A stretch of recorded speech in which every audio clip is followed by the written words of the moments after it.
Hello friends, आज हम आप लोगों के लिए लेकर आए हैं क्लास 11th का पार्ट नंबर 5।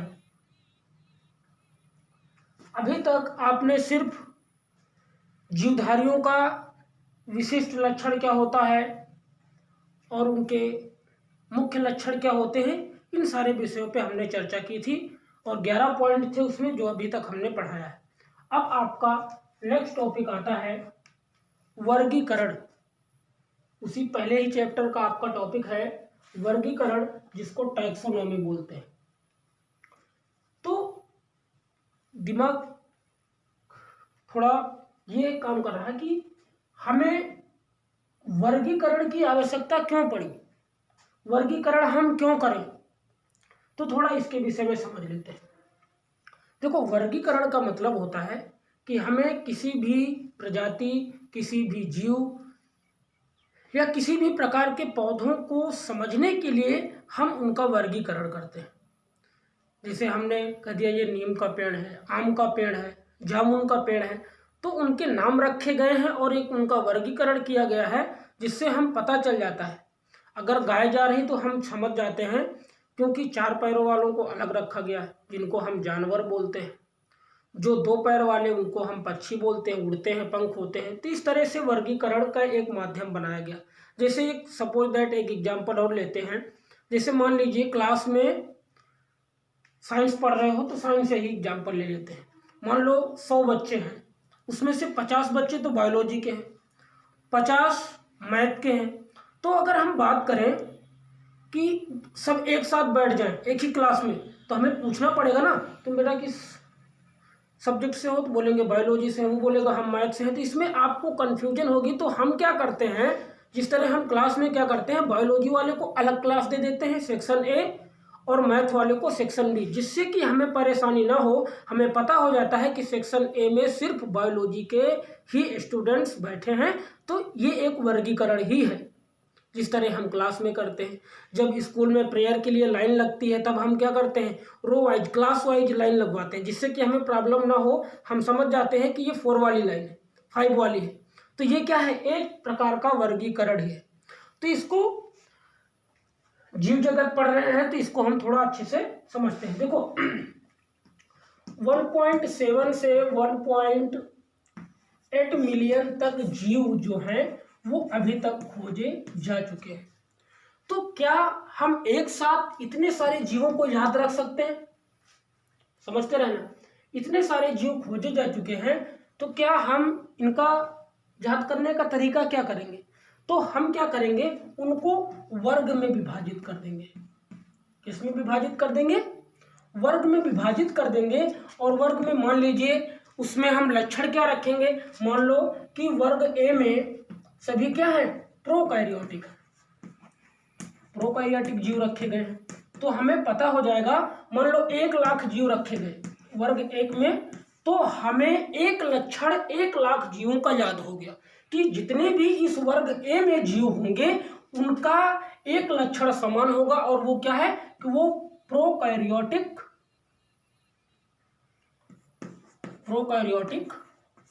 होंगे। तो इस तरह से जीवों को याद रखने का एक माध्यम बनाया गया, जिसको वर्गीकरण कहते हैं, और इसका नाम है टैक्सोनॉमी। और एक चीज इंग्लिश में समझ लेते हैं। देखो, जो टैक्सो है इसका मतलब है वर्गीकरण, और नोमस का मतलब होता है, इसका मतलब है सिद्धांत। और ये जो वर्गीकी है, वर्गीकी ये क्या है, इसका हिंदी रूपांतरण है। क्या है? हिंदी रूपांतरण है। और इसी से, तो इसी को हम बोलते हैं वर्गीकरण का सिद्धांत। बहुत अच्छे से समझना है, ये टॉपिक आपका बहुत इंपॉर्टेंट है। वर्गीकरण क्यों करते हैं, तो ये सारे पॉइंट आपको समझना है। तो चलिए पहले हम इसकी परिभाषा को देख लेते हैं कि वर्गीकी है क्या। तो लिखा है कि जीवों की पहचान, नामकरण एवं वर्गीकरण को वर्गीकी कहते हैं। जीवों की पहचान करने के लिए, उनका नामकरण देने के लिए एवं वर्गीकरण, विभाजित करने के लिए ही हम क्या कहते हैं, उसी को क्या बोलते हैं, वर्गीकी बोलते हैं। Taxonomy aims at identifying, naming and classifying organism. तो ये इसकी डिफिनेशन हो गई आपकी टैक्सोनॉमी की। अब इसी को हम डिटेल में समझते हैं कि वर्गीकी क्या है, वर्गीकरण क्या है।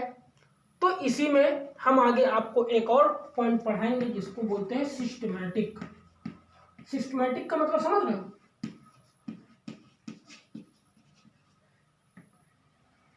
सिस्टमैटिक, सिस्टमैटिक का मतलब होता है क्रमबद्ध, क्रम। तो ये आपको क्लियर हो गया कि जीवों की पहचान, नामकरण एवं वर्गीकरण को वर्गीकी कहते हैं, टैक्सोनॉमी बोलते हैं। Taxonomy aims at identifying, naming and classifying organism. तो ये क्लियर हो गया। अब इसको थोड़ा और विस्तार से समझते हैं। अब आपको पढ़ना है वर्गीकरण विज्ञान, सिस्टमैटिक्स। सिस्टमैटिक्स का मतलब होता है क्रमबद्ध, क्रमबद्ध तरीके से जो व्यवस्थित किया जाता है उसी को हम सिस्टमैटिक या वर्गीकरण विज्ञान, जो वर्गीकरण का सिस्टम होता है। तो जो सिस्टमैटिक्स होता है ये सिस्टेमा से मिलकर बना होता है। सिस्टेमा ग्रीक भाषा के शब्द से, ग्रीक भाषा का शब्द सिस्टेमा से मिलकर बना होता है, जिसका अर्थ होता है आर्डर, आर्डर या सीक्वेंस। सीक्वेंस का मतलब क्रम, समझ रहे हो ना? सिस्टेमों से मिलकर बना है, इसका आर्डर या सीक्वेंस बोलते हैं, क्रमबद्ध तरीके से। तो इसका हमने नोट्स बना रखा है, आपको ध्यान से समझना है। और जो टैक्सोनॉमी आपने पढ़ी, वर्गीकी पढ़ा, तो उसके अध्ययन को अगर बोले कि वर्गीकरण के अध्ययन करने वाले को क्या बोलेंगे, तो टैक्सोनोमिस्ट बोलते हैं। क्या बोलते हैं? टैक्सोनोमिस्ट बोलते हैं। सिस्टमैटिक्स, वर्गीकरण विज्ञान का अध्ययन करने वाले को सिस्टमैटिक्स बोलते हैं। तो ये हो गया कि ये ग्रीक भाषा का शब्द सिस्टेमा से लिया गया है, और इसका क्या मतलब होता है? आर्डर या सीक्वेंस। सीक्वेंस का मतलब क्रम होता है। तो आइए इसको हम थोड़ा डिटेल में समझ लेते हैं। तो हमने एनसीईआरटी से नोट्स बना रखा है आपके लिए, वर्गीकरण विज्ञान के लिए ध्यान से समझना है। लिखा है कि जीवों के प्रकार, मतलब कि उनके टाइप्स को, उनकी विविधता, विविधता का मतलब उनके बीच में जो डिफरेंस है, भिन्नता जो पाई जा रही है, और उनके बीच पाए जाने वाले संबंधों का अध्ययन ही वर्गीकरण विज्ञान कहलाता है। फिर से एक बार समझ लो, जीवों के प्रकार, उनकी विविधता तथा उनके बीच पाए जाने वाले संबंधों का अध्ययन वर्गीकरण विज्ञान या सिस्टमैटिक्स कहलाता है। क्लियर हो गया? अब इसको हम और समझ लेते हैं। सिस्टमैटिक्स शब्द लैटिन भाषा के शब्द सिस्टेमा से मिलकर बना है, जिसका अर्थ है जीवों की नियमित व्यवस्था, जीवों की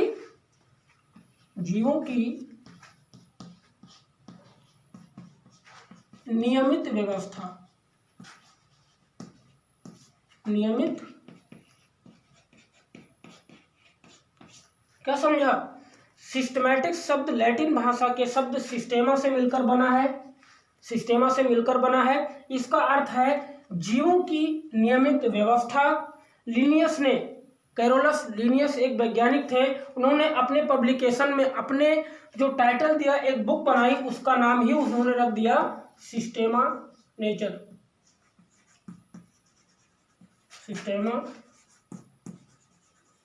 सिस्टेमा नेचर रखा पुस्तक का नाम। वर्गीकरण पद्धति में जब वर्गीकरण करते हैं तो उस पद्धति में पहचान, नामकरण, वर्गीकरण को शामिल करके उसके क्षेत्र को बढ़ा दिया गया। मतलब उसका वर्गीकरण, पहचान की गई, पहचान, नामकरण, वर्गीकरण को शामिल करके उनके क्षेत्र को बढ़ा दिया गया। इस पद्धति में जीवों के विकासीय संबंध का भी ध्यान रखा गया। सिस्टमैटिक का अध्ययन करने वाले हमने बता दिया है सिस्टमैटिक्स कहलाते हैं।